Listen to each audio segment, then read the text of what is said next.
अभ्यास करने वाले व्यक्ति रहे हैं।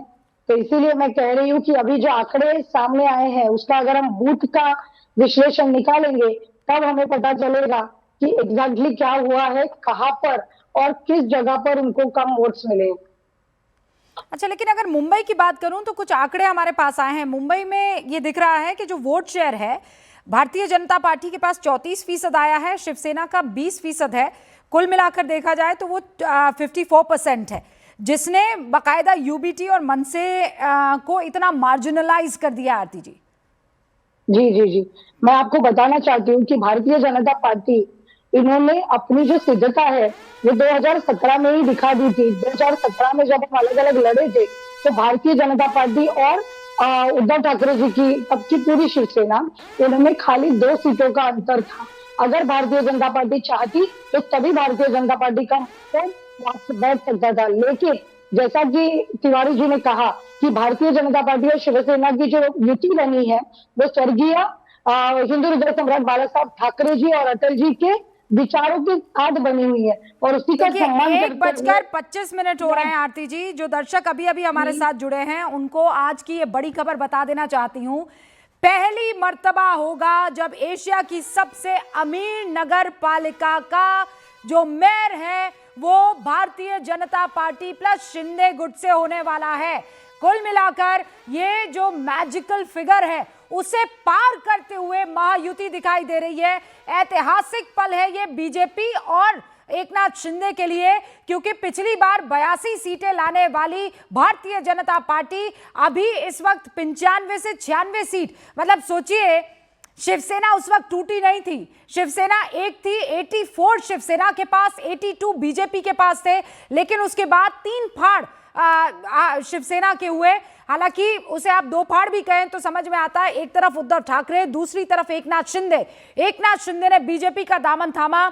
एकनाथ शिंदे के पास वो सिंबल आया तीर और कमान का। एकनाथ शिंदे महाराष्ट्र के मुख्यमंत्री बने और अब उप मुख्यमंत्री हैं। एकनाथ शिंदे और देवेंद्र फडणवीस की जोड़ी ने इतिहास रच दिया है। मेयर पद पार्टियों की साख का सवाल होता है और उस साख के सवाल के जवाब में ये 2 चेहरे उभर कर आए हैं, जहां पहली बार ऐसा होगा इतिहास में जब बीएमसी का मेयर भारतीय जनता पार्टी की तरफ से होने वाला है। और अभी तो 227 में से 213 वार्ड्स के ही रुझान आए हैं, कुछ के नतीजे आ चुके हैं, कुछ के रुझान।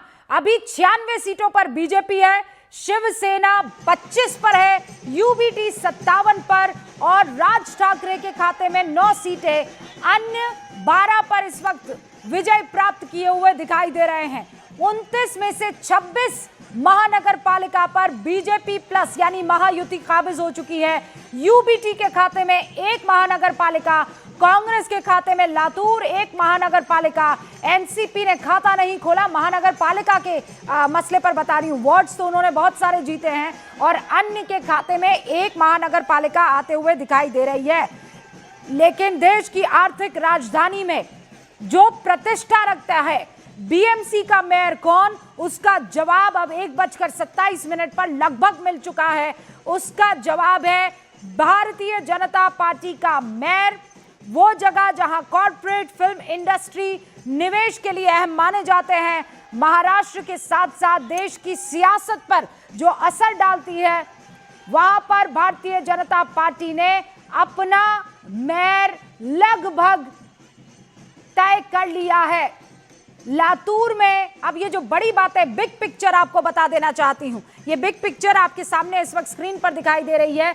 बीएमसी में कड़ा मुकाबला अभी भी जारी है, बीजेपी को बढ़त है। हालांकि बीजेपी की बड़ी जीत पुणे में हुई है। दूसरे नंबर पर बहुत दूर एनसीपी, नवी मुंबई में बीजेपी और शिवसेना गुट ने क्लीन स्वीप कर दिया है। वसई और विरार में बीजेपी एक तरफा जीत की तरफ दिखाई दे रही है। बीजेपी को डिसाइसिव जीत वहां पिंपरी चिंचवाड़ में दिख रही है। कल्याण डोंबिवली में भी बीजेपी और शिवसेना शिंदे गुट ने शानदार प्रदर्शन किया है, लेकिन कोल्हापुर में मुकाबला अभी जारी है।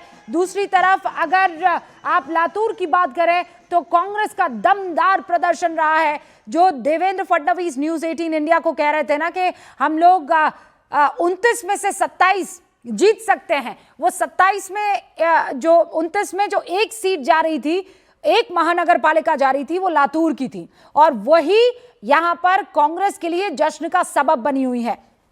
हमारे साथ मेरे सहयोगी भी जुड़े हुए हैं, विवेक, शिवानी और अरुण, उनका भी हम कुछ देर में रुक करने वाले हैं, और दो मेहमान भी हमारे साथ यहां पर आपको दिखाई दे रहे हैं। आरती जी, क्विकली मुझे ये बताइए, अब मेयर कौन हो सकता है? देखिए, मेयर महायुति का ही होगा, जिसको तय करने का पूरा पूरा अधिकार हमारे सम्माननीय नेता देवेंद्र फडणवीस जी है। मुंबई से हमारे मुंबई के अध्यक्ष अमित साटम जी है, हमारे महाराष्ट्र के अध्यक्ष रविंद्र चौहान जी है, सम्माननीय आशीष शेलार जी है, लोढ़ा जी है, और शिंदेगढ़ से हमारे उप मुख्यमंत्री एकनाथ शिंदे साहब है। उनके सभी नेतागण हैं, ये बैठकर उसके ऊपर विचार करेंगे। लेकिन मैं आपके माध्यम से मुंबई के तमाम मतदाता, आपने बात करते वक्त कहा कि यहाँ पर फिल्म स्टार्स है, यहाँ पर इंडस्ट्रीज है, मैं आपके माध्यम से उन सभी मतदाताओं का आभार व्यक्त करना चाहती हूँ जो मिलों में काम करते हुए मिल मजदूर रह चुके हैं, जो मराठी मानुस है मेरे मुंबई का, उन्होंने भारतीय जनता पार्टी शिवसेना महायुति को आशीर्वाद दिया है। मैं आपके माध्यम से उन सभी को बहुत बहुत धन्यवाद देना चाहती हूँ। नहीं, पर एक बात आपने नहीं बताया, आप कह रहे महायुति का होगा। महायुति का तो होगा, समझ में आ गया, लेकिन मेयर कौन, बीजेपी का होगा कि शिंदे गुट का होगा? मैं वही बता रही हूँ कि महायुति का होने वाला है, तो इसका डिसीजन जो है वो देवेंद्र फडणवीस जी और शिंदे साहब मिलकर लेंगे, और जो भी होगा वो महायुति के सभी कार्यकर्ताओं का अब सम्मान करने वाला आरती जी तो होगा। सेफ खेल गई हैं। अनिल जी, आप ही बता दीजिए भाई, बड़ा बिग पार्टनर तो भारतीय जनता पार्टी है, अगर आंकड़ों के लिहाज से भी देखा जाए तो। आपकी जानकारी के लिए मैं आरती के हर शब्द से सहमत हूं कि मुंबई का महापौर महायुति का होगा। हाँ हाँ, महापौर महायुति का होगा, वो तो मैं मान गई, लेकिन चेहरा कौन सा होगा, बीजेपी का होगा कि शिंदे गुट का होगा? ये महायुति के दो नेता तय करेंगे। जो आरती जी ने कहा ना, तो मैं आरती जी की बात को बस डॉटेड कह देता हूँ कि I agree word by word. लेकिन मुद्दा कौन सा चला, ये तो बता दीजिए। कोई मुद्दा नहीं चला, मुद्दा खाली इतना ही चला कि लोगों ने वंशवाद की राजनीति को नकार दिया। पर वंशवाद पर बात कहाँ हो रही थी? बात तो बुर्के और बिंदी और साड़ी पर हो रही थी। ना ना ना ना, ये वासीम पठान जी जो हमारे यहाँ के थे, उन्होंने कहा था कि मुंबई का मेयर हिजाब पहनी हुई महिला भी हो सकती है। ये बात उन्होंने रखी थी। इस महाराष्ट्र में वो परंपरा भी रही कि महाराष्ट्र का मुख्यमंत्री कांग्रेस ने हमें एक बार AR अंतुले के रूप में भी दिया था। तो ये जिस राज्य का मुख्यमंत्री भी अगर AR अंतुले जैसा हो, तो इस बात में तो हमें क्या, हमें तो सभी समाज के लोगों ने, हमें सभी समाज के सभी वर्गों के लोगों ने हमें मतदान किया है।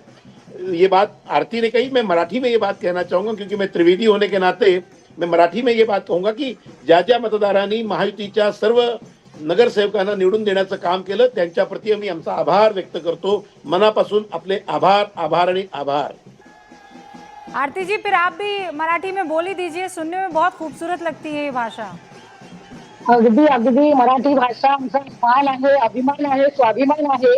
आणि मी तुम्हाला अजूनही सांगू इच्छिते की मुंबईचा महायुतीचा महापौर